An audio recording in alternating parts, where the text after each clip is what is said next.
Сак менән сук бәйете. Башкорт халык риваяте.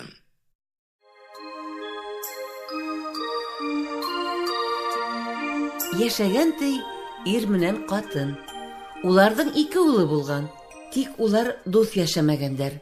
Вак-төяк аркаһында бәхәсләшкәндәр, әрләшкәндәр, хатта һугышкандар да тибалар. Был хәл әсәләрен бик борсыган. Әсәләре уларҙы дус яшәргә өгөтләһә лә, балалары тыңламаган.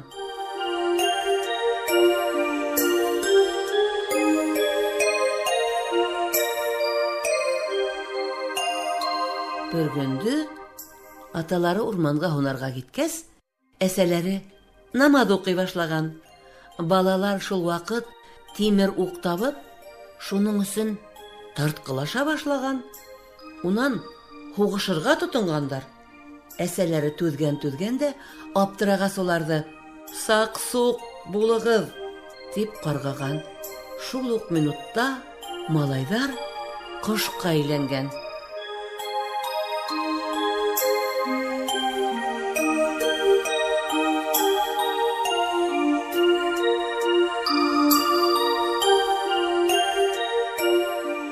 Намаҙҙан һуң әсәләре ҡылған эшенән үкенеп илай башлаган. Балалары уның янына осоп килеп, ғәфү үтенеүен үтенгәндәр. Әсәләре ғәфү иткән, ләкин балалары элекке хәлдәренә ҡайта алмайынса ҡош булып ҡалғандар ти.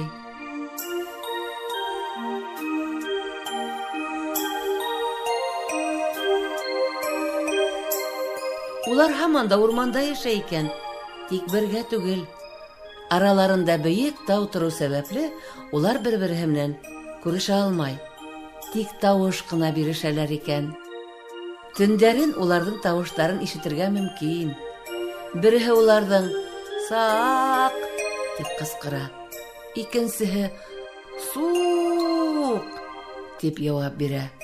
Улар кеше күҙенә күренмәйҙәр.